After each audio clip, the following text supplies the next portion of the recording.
So today, I'm happy to welcome in Steve Groff again, the cover crop coach. And today, we're going to be diving into the very timely topic of planting green. As we were talking before the start of the webinar, it's been a very interesting spring in many parts of the country. And I think some of those flashes of spring weather have probably got guys thinking about planting maybe a little bit sooner than they normally would have the chance to think about it. So Steve, why don't you take it away and share some of your insights on planting into a green cover crop. Hey, thanks a lot, Conrad. I'm just delighted to be with you all again and to share today. This whole certainly been a topic of interest within the cover crop circles. It's somewhat controversial, and I just want to get that right out there. It is for people who really want to embrace cover crop management or another level of management. And I'm going to share today some of the challenges that come along with it, some of the things to watch out for, but also there is a certain amount of benefits that's certainly attracting people and be able to plant green. So I have been doing this for a while, which I'll get to, but I've been doing some research with Penn State University and with some support from USDA SARE program the last 2 years to try to get some numbers, try to get some data to planting green. A little bit of history here in the past several years, I think is for at least there was a significant amount of observational interest from some Pennsylvania farmers who have been using cover crops for a while. They started noticing a little less slug damage when we planted into a green cover crop. That piqued the interest of John Deere from Penn State University. He came on, I don't know, about 8 or 10 years ago, and he has been doing some research on it. So this kind of started from some anecdotal evidence that we saw was for some slug control, which is a challenge, and when we're talking no-till and cover crops. So that was kind of the premise of some of the research that is going on right now, which I'm going to share with you. But a little bit of history for me personally. This is on my farm in 1984. I started no-tilling in 1982, and I started to plant into, as you can see here, about an 18, 22-inch cereal rye that was growing.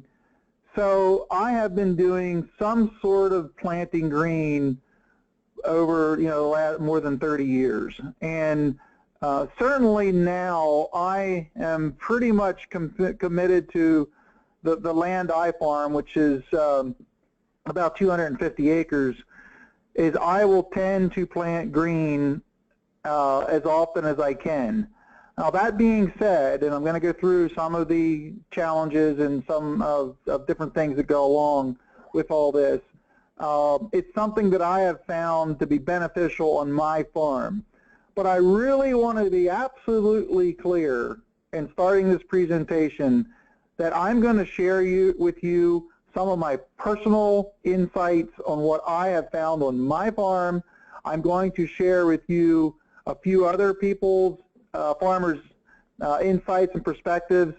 But the whole thing of planting green, just like so many other aspects of cover crops, is you're going to have to make it work on your farm.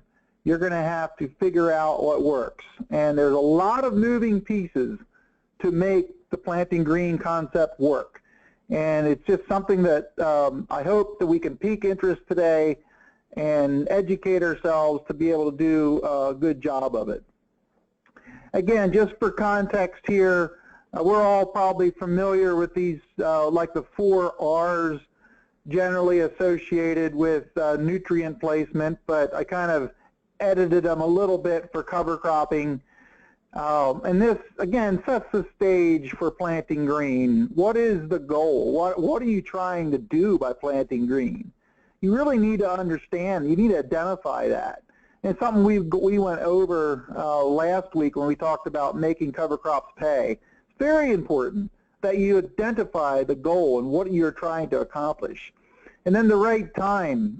This is mainly associated with the planting, and when is your planting window, the right mix, if we're going to grow mixes, what would that be, and then the right termination.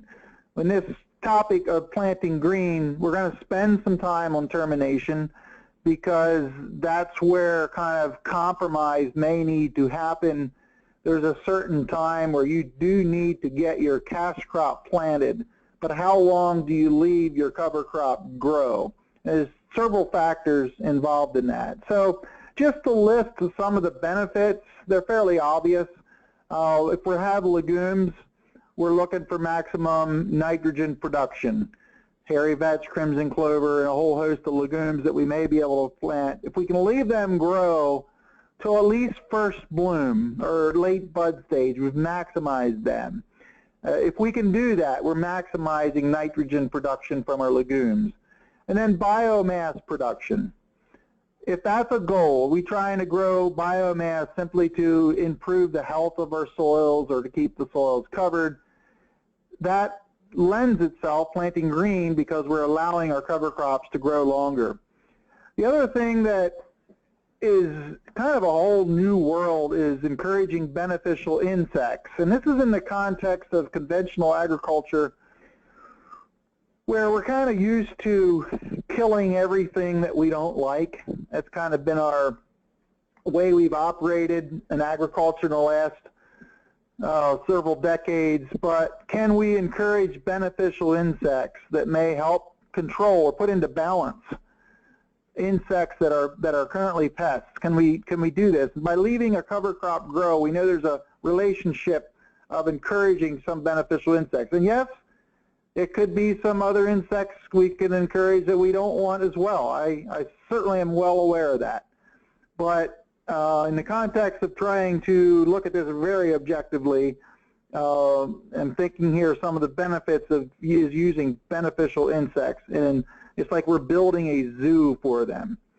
Another benefit is to dry out the soil. And I'm well aware that I see Andy's on here from Alberta. He probably is like shuddering when I say that, but because he's in a dry climate, and we're going to talk about that a little bit. But there are many acres that is simply wet in the spring. They tend to be wet. So we're going to use cover crops to help dry out the soil. And weed control is another thing. It's probably not the top reason why people plant green, but it's one thing. And then, as I indicated earlier, less slug damage. And I'm gonna go into that, dive into that a little bit. Some of the challenges associated with planting green is dries out the soil. So the exact same thing, it's a benefit in one area, can be detrimental in another area, or in any given year. And we're going to talk about this a little bit too, about how do you manage the best of both worlds, so to speak, and what you're trying to accomplish. And a big thing in planting green does involve proper equipment. Kind of falls into two main categories. Are you going to spray? Are you going to roll? Or is your planter set up to handle high residue, tall residue, thick residue? Can you close the slot? Can you close the seed slot? Especially when you have a living root mass that is just, difficult to close if you don't have the right type of closing wheels and so forth. So, and another problem that has come up is radiators being plugged up on tractors because you're driving through pollinating crops like cereal rye. So that is indeed has been a challenge that we've had to face. No matter how many mistakes you make or how slow your progress, you are still way ahead of everybody who isn't trying. And I want to give that perspective just on the outset here. Planting green is not for the faint at heart. it's not for someone who hasn't done their research. Talk to other people who have done it. And I would encourage you to start small. I say that almost every cover crop talk that I give. And this is one area where it does take some finesse, it takes some risk, but then there's some rewards as well. So just a little bit of perspective to have. So this is actually a picture of Ben Peckman planting his corn into a nice stand of cereal rye, and he is doing this to dry his soil out. That's one of his main motivations here to do this, because typically it's his lower ground, and so that's his motivation for do this. He made a comment once, I wrote it down. He said, yeah, I got to get off once in a while and make sure there's row units are still back there. So, and again, it's just kind of funny, but yet there is kind of a reality of it, because, you know, you're so tall, it's just, you're just not used to this kind of thing if you haven't done it before. So, again, for him, that's his reason for doing this, and it kind of leads right into equipment manufacturers have now seen and responded to planting green and some of the needs that are out there. These rollers, here's the Dawn Biologic rollers that are made now to be put on planters. I'm going to show you my roller later on. There are different kinds out there, different sizes and shapes, and to roll down cover crops. So you don't have to roll down a cover crop, but if it's more than 2.5 feet, generally that's the threshold that you want to think about rolling it down so it doesn't shade the emerging crop. So the equipment companies have responded, but I got to tell you, this has mostly been started from farmer innovation.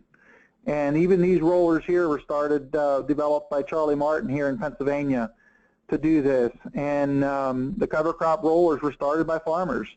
I started rolling back in 1995, and I learned it from the Brazilians. So that's kind of a little brief history on cover crops and rolling and planting green.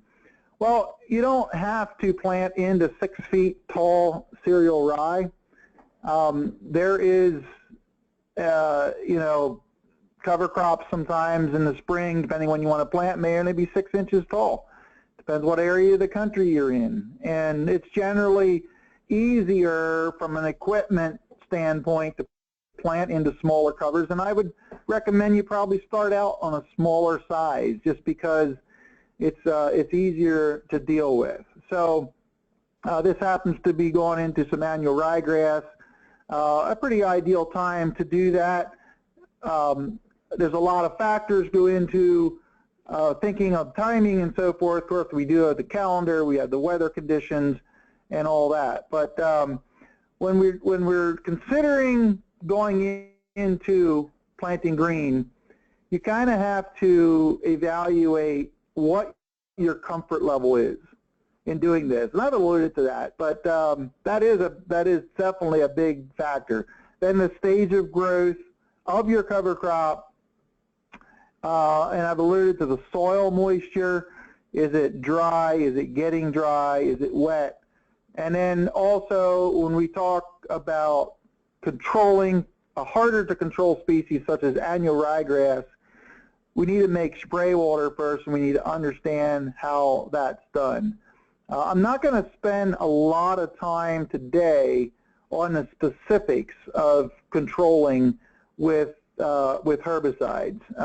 That topic will undoubtedly come up some other time, and if there is some questions about it, we can talk about it. I will say very briefly, for annual ryegrass, you generally want to just use glyphosate by itself. You want to spray about when the first joint comes out. That is the easiest time to kill it, so you need to be looking at it. You want to try to spray in the middle part of the day between 9 a.m. and 3 p.m. You want the temperature to be above 50 if possible. You want to keep your spray water down to 4.5, 5.5 pH. Those are some of the things that help to control annual ryegrass. You follow those instructions and you'll be good. One other thing is keep your spray total application rate of the carrier water between 8 and 12 gallon per acre. So I just listed a few things really quickly specifically for annual ryegrass. I am going to talk about some other ones here coming up, but I do want to share with you some of that research that I alluded to at the beginning that I am involved with Penn State University. And my farm is one of several that we're looking at. And I'll just tell you up front, there is not a clear statement yet on I guess I'll just say there's not a clear definitive statement that planting green produces higher yields, because we've seen yields higher and we've seen yields lower.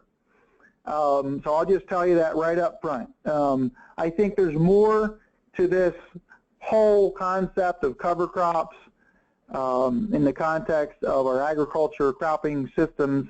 We need to look at the whole deal. We need to look at profitability at the end of the year and so forth. So just looking at some of the theories we had of increasing beneficial insects, and sure enough, that we could see. And if you look at the graph up there in the upper right-hand corner, we saw more predators. These are the good guys, and where we sprayed out late, where we left it green. The green line up there is higher. We saw more of those. So that we have identified. So we know that that's kind of part of the theory that has been verified, I guess you could say. I put this slide up here to show you the corn population. This was after planting, corn populations were taken.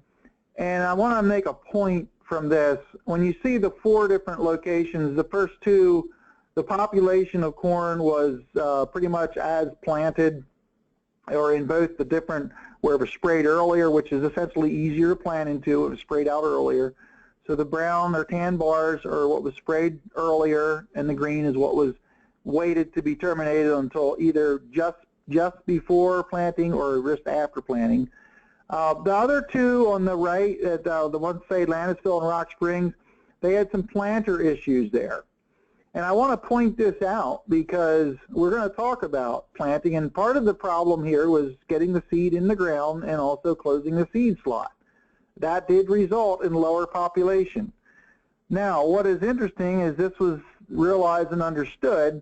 For 2016 came back, and those 2 planters were fixed. And then we got our plant populations where they should be. So I make this point because a lot of cover crop research that is being done, sometimes you need to dig into the details. If it didn't work, why didn't it work? Was there a specific reason it didn't work? This is something that's coming out of this study that Penn State's doing, is you need to have a planter that can handle the tougher, or the root mass. Being able to close that slot is very important. So again, these are things we're learning through research. So another thing we wanted to test is, well, what about this perception that farmers are seeing of less slug damage? Well, let's look at soybeans here. And this year, sure enough, very consistently, except that the one farm there, we had significantly less slugs where we planted green. That's what we've been seeing. That's what we expected. But going over to our corn plots, the opposite was true in 3 out of 4 places. And you can even see there on my field, on the left, I had a lot more slugs where I planted the corn into the green cover crop. So this year, this is what was showed. I don't have last year's data because it was flat. It was dry last spring, and it was the same everywhere. So soybeans, less slugs. Corn, more slugs. And in my field, the fields were only, well, about a couple hundred yards apart. Now, is this simply because of background where these fields tended to have more slugs? These are the questions we're asking. But wanted to show you all the data, and so that's this research has gone on again this year. Another reason for doing 3 years of research, we'll see which way the scales tip, maybe this year. Just a little bit of a picture there of my field. One thing I want to show you is we started getting dry the end of May, beginning of June. This picture was taken in about the second week of June. And if you look on the right-hand side, you can see some narrow strips there that are about 6 corn rows wide. That's where we let the cover crop grow. We let it grow longer. It took more moisture out of the soil, hence it's drier. The reason it's grayer is because that corn is starting to show some drought signs. And this is sometimes the soil was dried out too much in this case. So I'm just showing you, what can happen in some scenarios.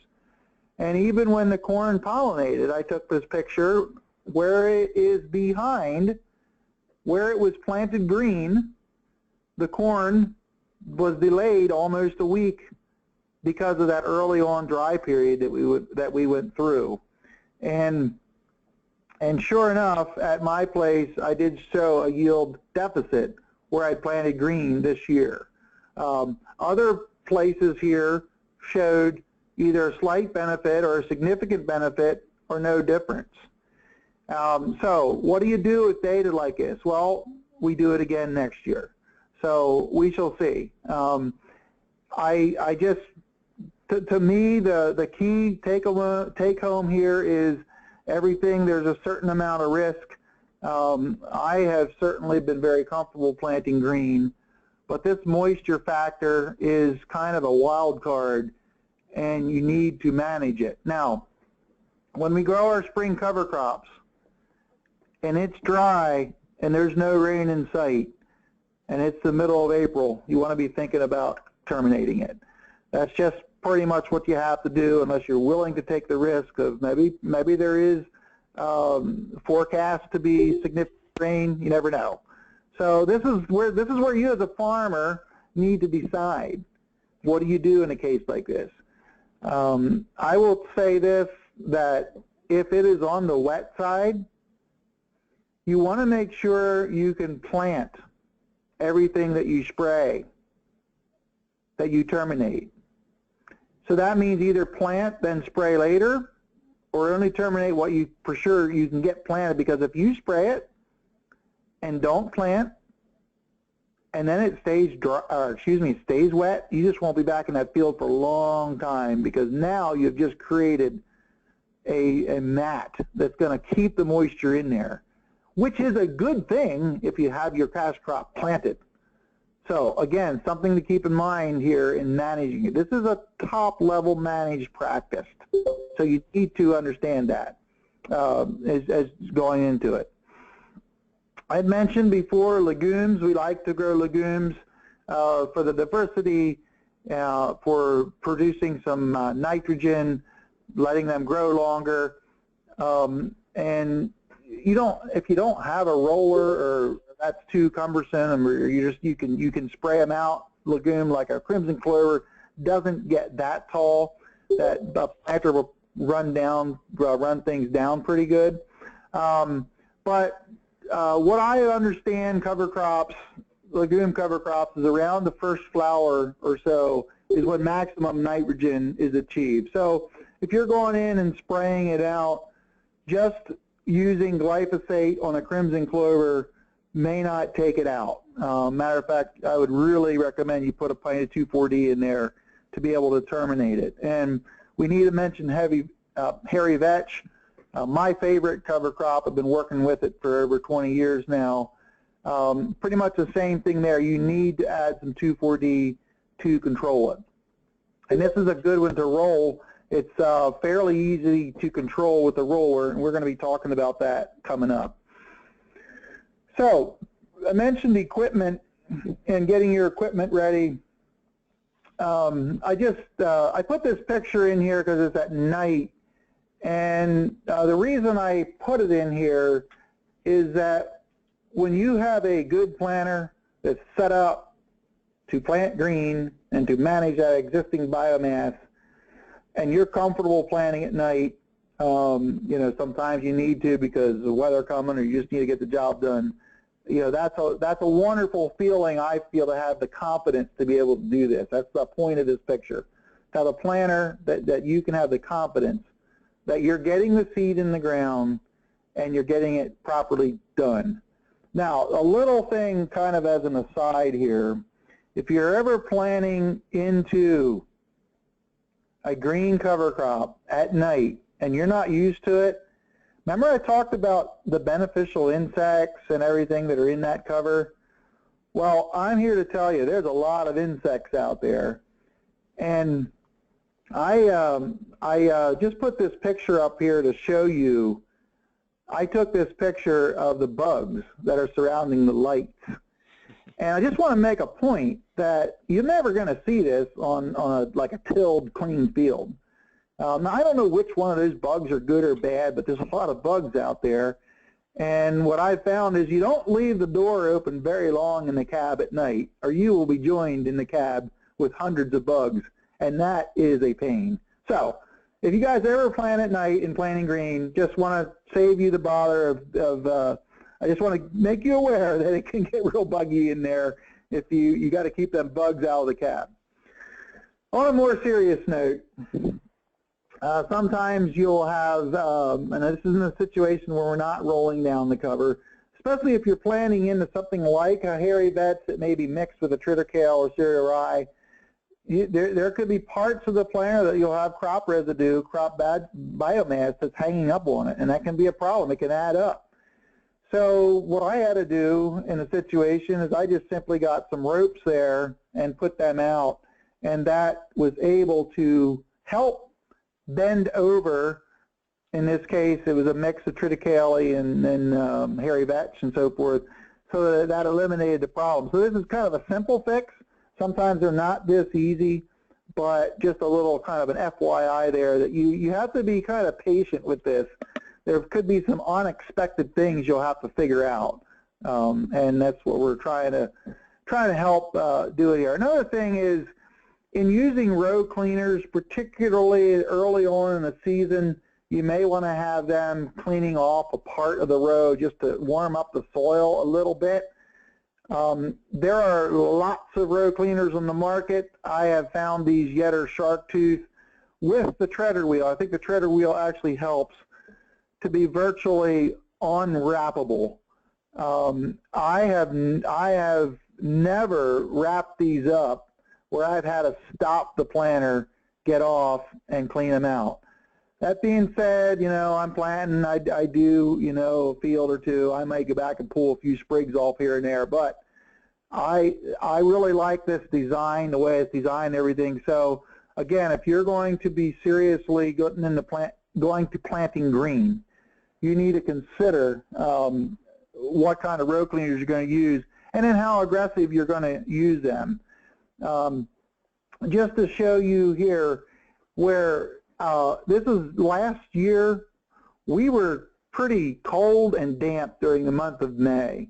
And in this case here, this is about the middle of May, and usually we're done planting corn by then here, but because of the cool, wet weather, we weren't, and it was, the soil temperature was borderline, and I had my row cleaners set down, and for me, this is set down.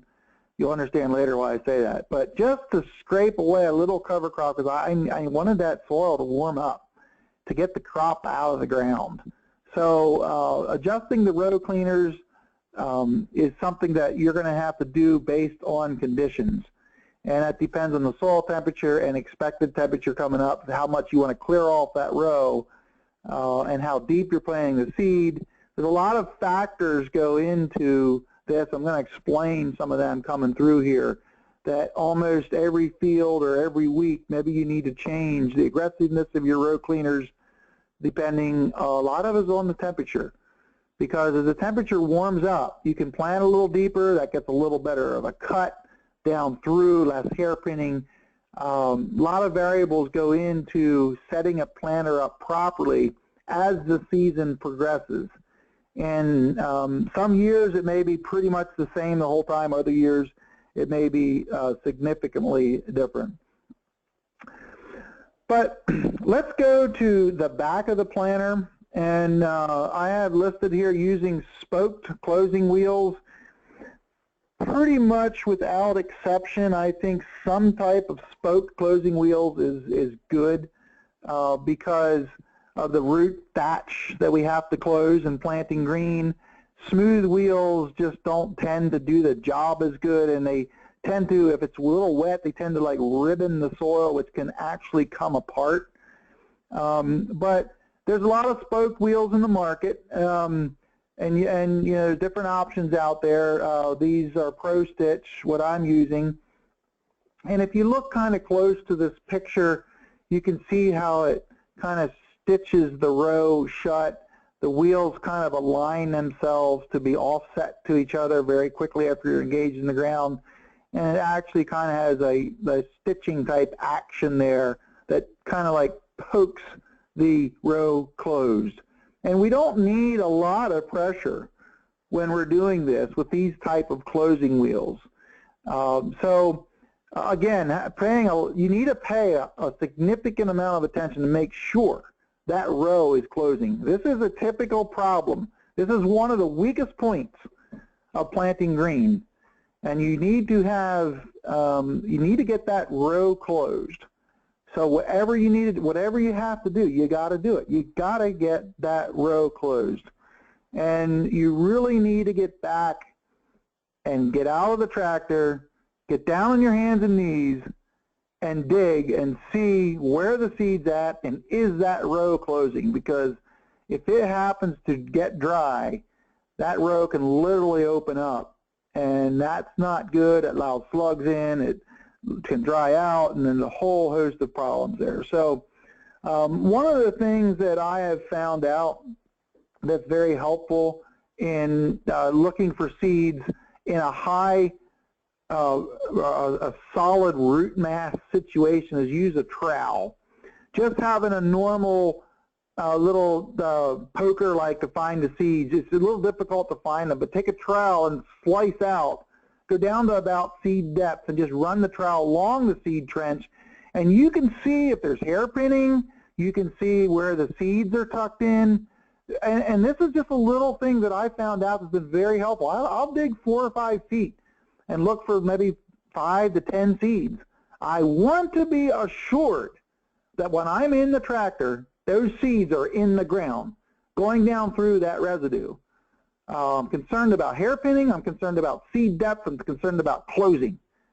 So this is very important. That's why I carry a trowel when I'm planting green. So that's kind of the planting end of it. I want to talk now a little bit more about planting into a tall cover crop. And here you can see a picture of my roller that I've been using now for 22 years. And it is kind of one of a kind, but it works for me when I use it. I do plant I plant pumpkins that I use this every year on. This year, because of the wet spring, I used it more on corn and soybeans, and that's actually what I'm rolling down here in preparation for corn. I didn't really set out to do it this year, but because of the wet weather we had, I left it grow. I left it dry out the soil and left it gain biomass. I mean, you know, it's just all good. So, but I got to tell you, there's been some challenges that we've experienced in going into pollinating rye. And in this case, with your tractor, it can clog up your radiator. So it has been was a concern this year here in Pennsylvania, because there's quite a few guys doing this, and trying to figure out how to. It's a real pain to have to get off and clean your radiator out every hour.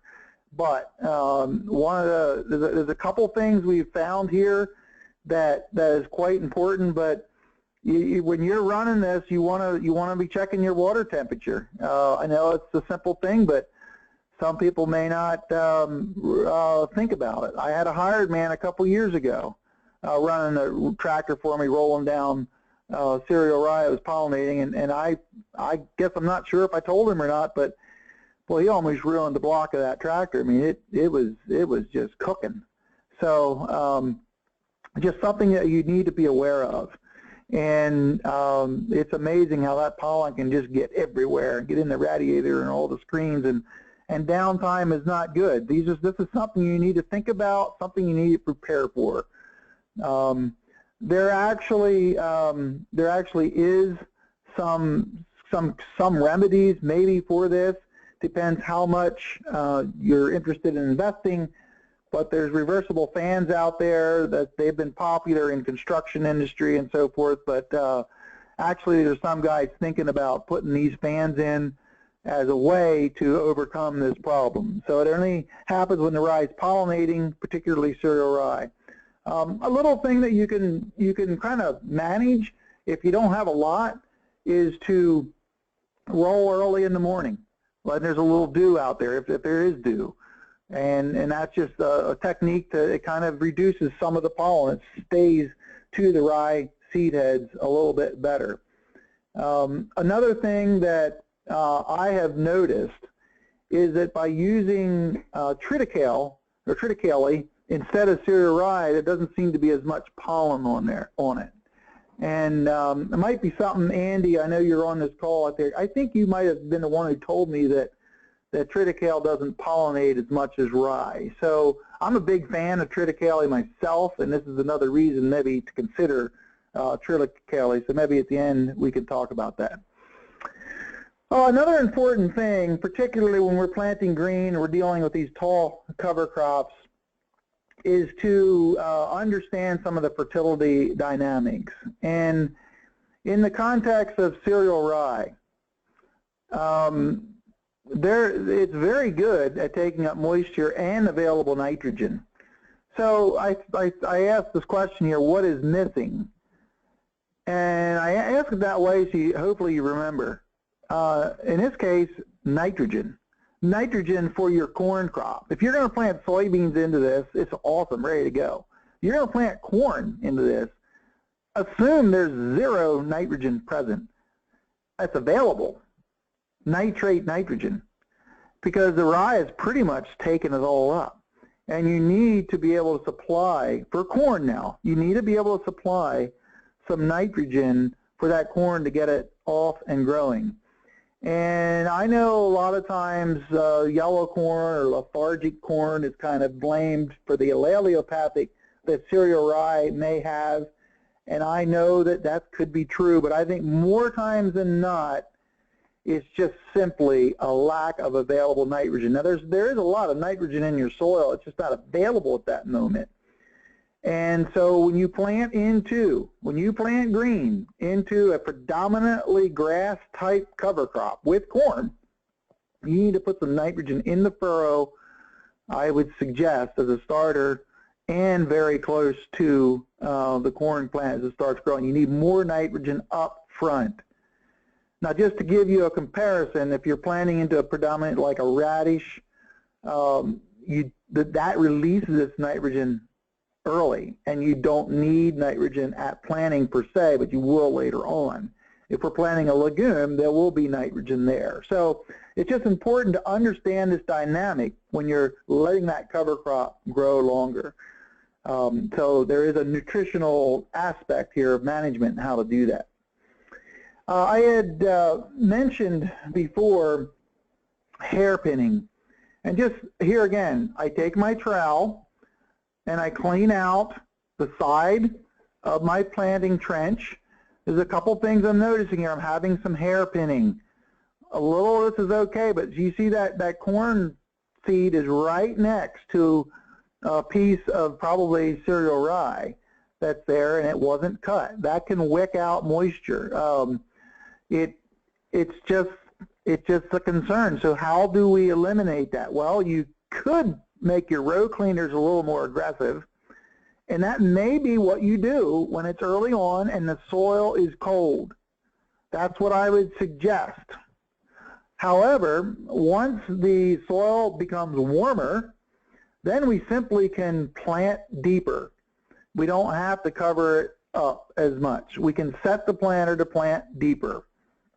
And in this case here that you see, you can tell that that seed is going in pretty deep. You can see how deep the double discs are, and I'm not using the row cleaner because this was May the 29th. This was the last corn I planted last year. It's what you saw me rolling there, and it was getting warm.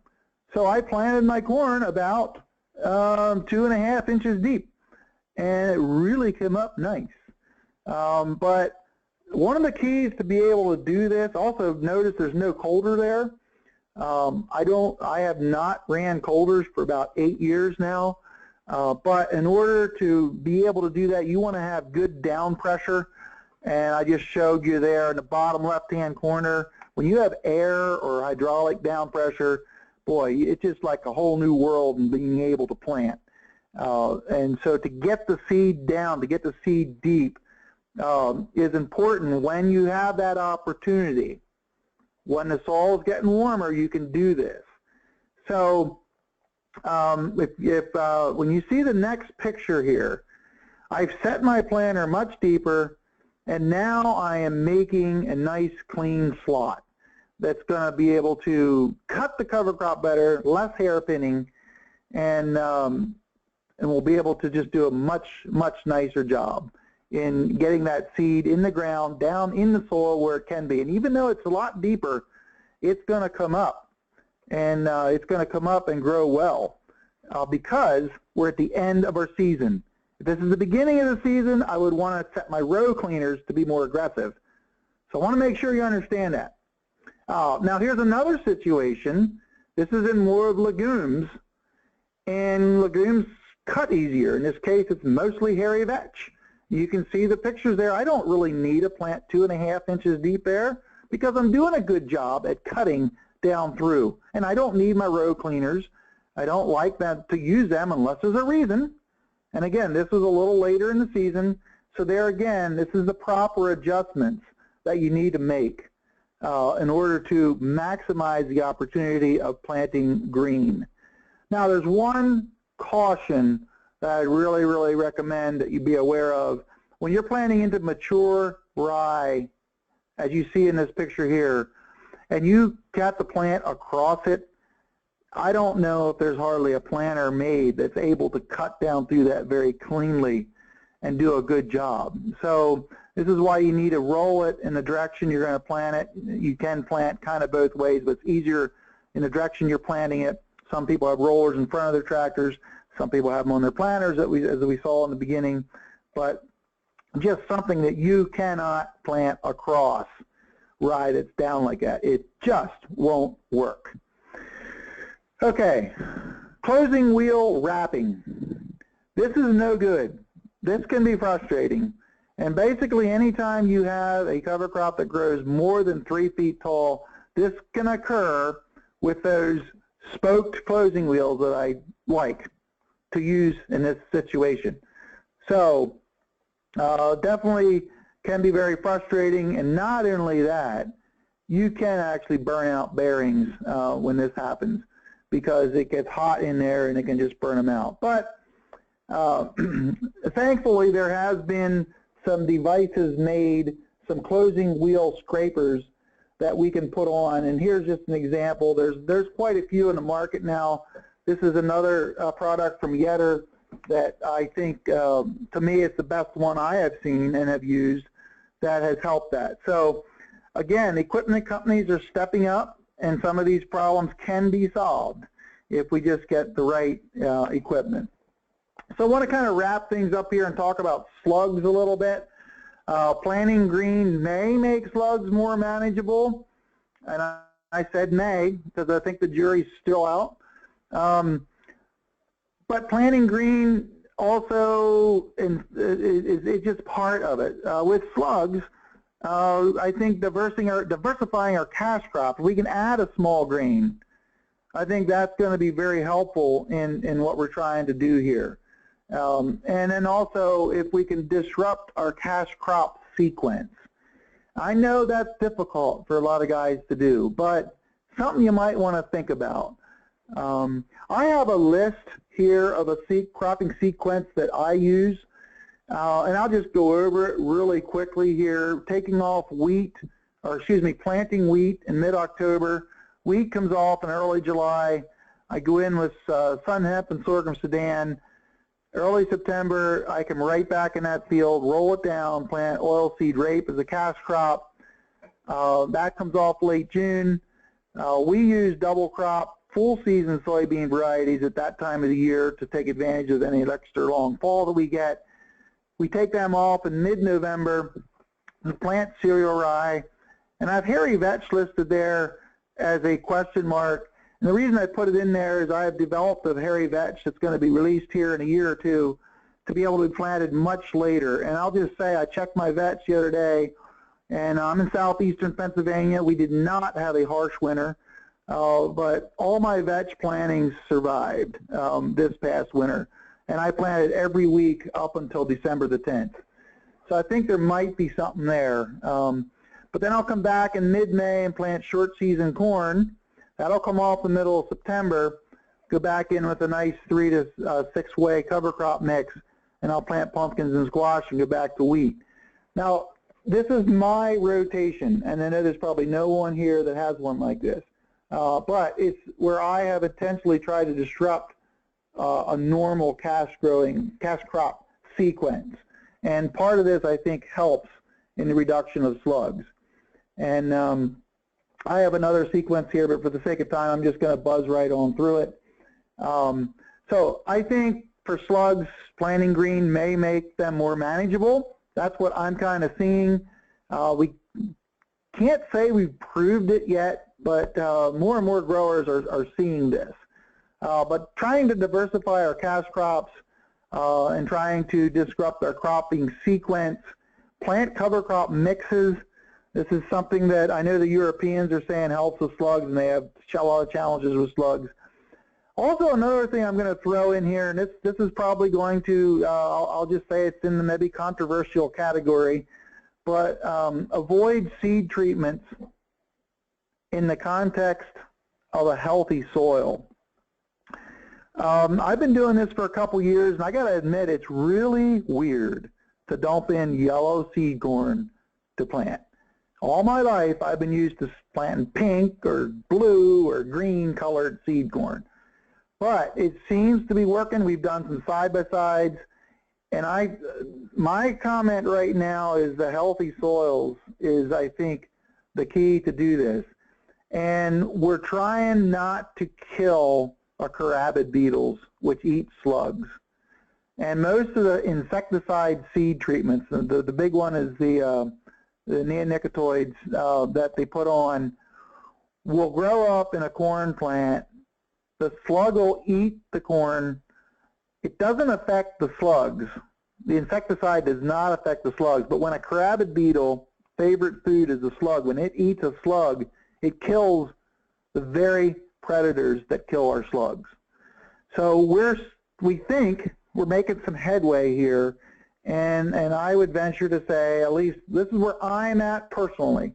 I'm not telling anybody to go out and do this. I will say there's kind of there's a growing number of us that are moving in this direction. But it's just something I kind of put out there for you to think about considering maybe do. I have slug bait that is getting dusty. I've had this for at least 5 years now. I haven't had to use it. Do I have slugs? Yes.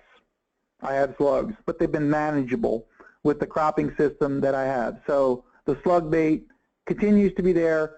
Will I use it if I have to? You bet. But I haven't had to. So I want to wrap up here with a little bit on weed control, and then you could start having some questions if you want to. I see there's some coming in that Conrad can give to me, but this is that field I was rolling earlier. I want to plant corn in here, and that field really came around really nicely. And I only needed to use one post-emergence application there of a herbicide, no residuals. There was a little residual in one of the post-emergence, but so I saved some money by doing that. Had real nice silage yields come off that. And this is my last picture, and I think this is the full circle of planting green. Because when you look at it, this was corn silage taken off. You can see the stubble there, but you still see the cereal rye that I left grow 6 feet tall. And now we have a new cover crop that was precision planted between those rows, growing up in between there. So I love to plant my cover crop into my old cover crop residue. I don't want to see my soil. That's where I'm at in my goals for my farm. Not all of my fields look like this. So if you come and visit me, you will see some fields that you can see some soil, but I'm still working on trying to improve that where I can. But this is my ideal right here. This is where I'm at. I want to have my soil covered at all times. I want to have something growing in my field at all times. Planting green helps allow me to do that. And I would just say, kind of as an aside, I am saving some fertilizer, I'm saving some on weed control, and I feel like my soils are better than ever. So, Conrad, if there's any questions for me that you want to share, and if there's anyone else wants to unmute and ask, I'll throw it back to you.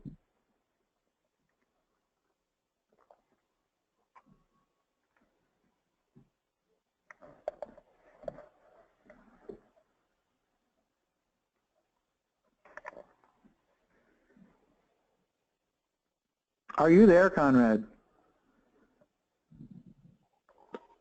Can you hear me, Steve? Yeah, I can hear you now. Okay, I'm sorry. I'll go ahead and move everybody here onto live mics. So if you've muted yourself and you want to talk, you'll need to unmute yourself. But everybody should be able to speak now if they want to. Thank you, Steve, for that. That was excellent. Really, a lot of things could come out of that. A lot of questions, you know, on the effects of rolling down a pollinating cover crop to the effect on slugs. So lots of good things to consider. Jerry, I know you had some questions about corn, the effect of different maturities of corn. Are you able to pipe up here and ask that question live? Yeah, the question that I had, Steve, is do you know if there's been any research of using like a longer maturity corn, planting green versus, say, a shorter maturity with conventional tillage? Was your question more to do with the validity of a shorter season corn? I guess I'm not quite sure what you're asking there, Jerry. Well, you know, one thing that comes up is quite frequently is, well, I can't plant my late season corn if I go with crops. So if I were to do cover crops, I have to use a shorter maturity corn. And because we're planting later. We're planting, let's say, 3 or 4 weeks later because I want to let my cover crop grow out. Can I plant a shorter season corn so that it matures in time before the frost kills it? Is that what you're asking? Well, yes, to some degree, but also from a standpoint, can we say that, yeah, you can go in there, plant your longer maturity corn. You don't have to wait for your soils to dry down to do conventional tillage and go with the maturity corn. You know, there's been a lot of debate as far as, or a lot of people think that the longer maturity corn automatically equals bigger yields.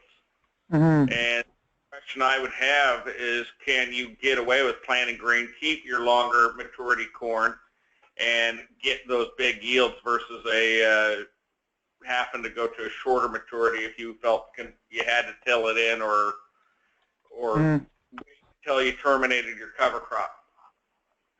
Well, I'll just I'll break it down this way. I'll probably have a whole seminar, a whole webinar on using shorter season genetics as a strategy at some point, because that is a popular topic.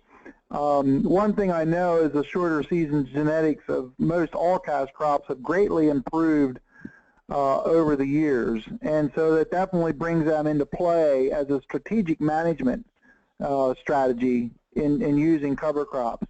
I think, and you're going to have to help me if I'm answering your questions or not. It was just interesting. I'll just give you a quick example. Last year, I never planted corn as late as May the 29th, at least in recent memory. I finished up corn, and I'm not a big corn grower by any means, but we had such a wet May that it was actually, I planted corn over a 1 month period. That was another record I think I had here. I never had it planted such a long time. But my corn that was planted May the 29th actually yielded maybe some of the best corn I had. And that was just because of the way the weather came out. And I look at things very, very, I guess from the 30,000 foot level, so to speak, in this whole context of whole farm production. And utilizing shorter season genetics, longer season genetics, all kinds of cover cropping techniques. It becomes somewhat complex in doing that. But each farm is going to have to figure out what indeed works for them, because shorter season genetics, I have found, work better on soils that tend to dry out over the summer, like in the month of August. If you have well-drained soils that tend to dry out in August, there is no reason not to plant short season genetics on a lot of your acres to get that crop mature, off, and out of there. You're just not going to get the benefit from a longer season genetic. So a little wandering around there in my answer, but I hope it helped. Well, and one of the things that I hear frequently is like north of I-80 in, say, Iowa, Illinois type area, I'm often told that they can't use legumes because the growth occurs so late in the season. And, you know, to me, the planting green, while it's a little bit terrifying, could potentially alleviate some of that concern and allow them to use it. Sure, even if they had to go to a shorter maturity corn, they might lose some yield, but would the nitrogen benefits potentially out-yield the nitrogen savings out-yield the yield loss, I guess, would be the biggest. I think that's a question that's going to have to be answered by those in those areas. And I know there's some progressive farmers in Iowa who are working that, and I know Lauren Steinedge, I don't see him on the call, but he's in our group. He's working at some of this planting green concept and so forth. So I think these are the things that will be kind of tested in the next couple of years to see, to answer that question. Okay, thank you. I would just invite anybody else who has a comment and wants to give it live to hop on here. I know we have a pretty wide geography represented today with Dale and Andy. You guys are working in very different areas. So if either of you would want to jump on and share what is being experimented with in your area, that would be excellent insight. But I'll throw the question to you, Steve, as well.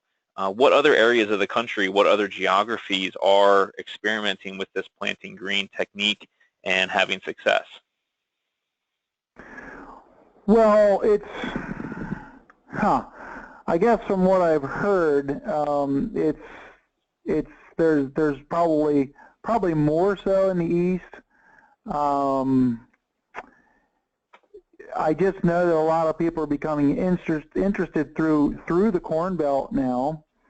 So I know the concern is, and the limiting factor in the West is where it starts getting drier.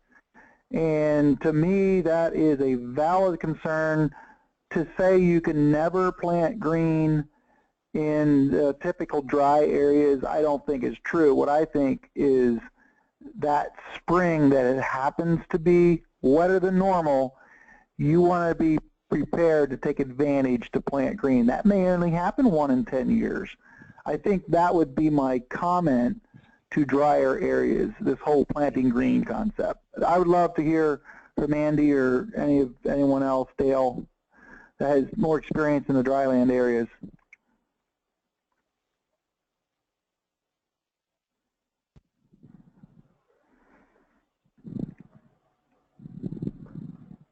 Hi, Steve. Andy Kirschman here. Can you hear me? Yes, sir. I guess one of the big things with planting green for us, like you said, is the dry, and we are struggling with. We can go through a winter. Last year was a good example. We went into winter with about 5 inches of rain at harvest, but by the time we got into the spring, I think we were at about one of the driest springs we could. So even if we would have had something green, a cover, it's hard to know by the spring.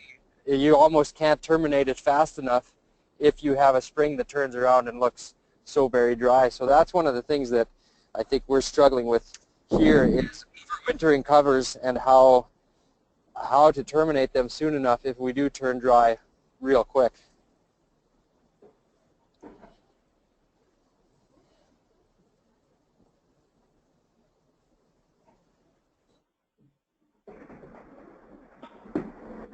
Thank you for that, Andy. That's helpful. Certainly different conditions and unique challenges. Any other questions or comments?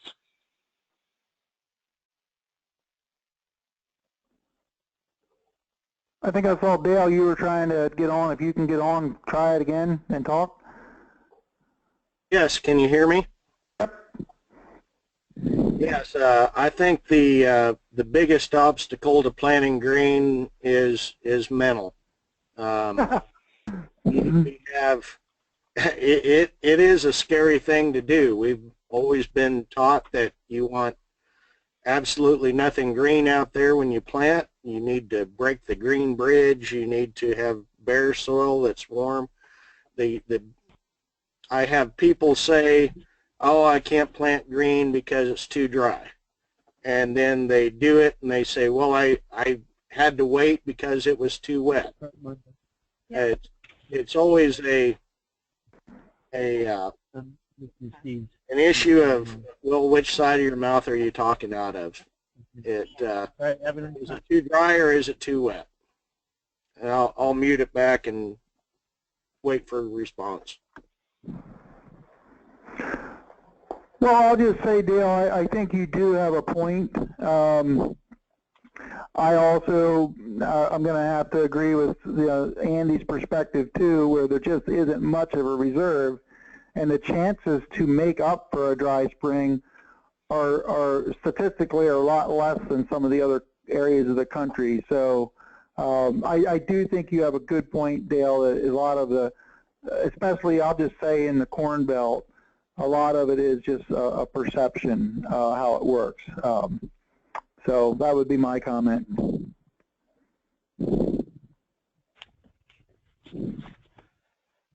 We are a few minutes over here, but if there's any other questions or comments, want to make sure we get them involved, or any other questions? Okay, well, I think we'll go ahead and wrap up then for today. Thanks for sticking around till the end and participating in the discussion. If something comes to your mind after this is all wrapped up, feel free to head over to the Facebook discussion and post a picture or ask a question there. So that'll wrap up today's webinar on planting green. We'll be back with you next week to discuss another cover crop discussion topic. Thanks so much. Have a great day.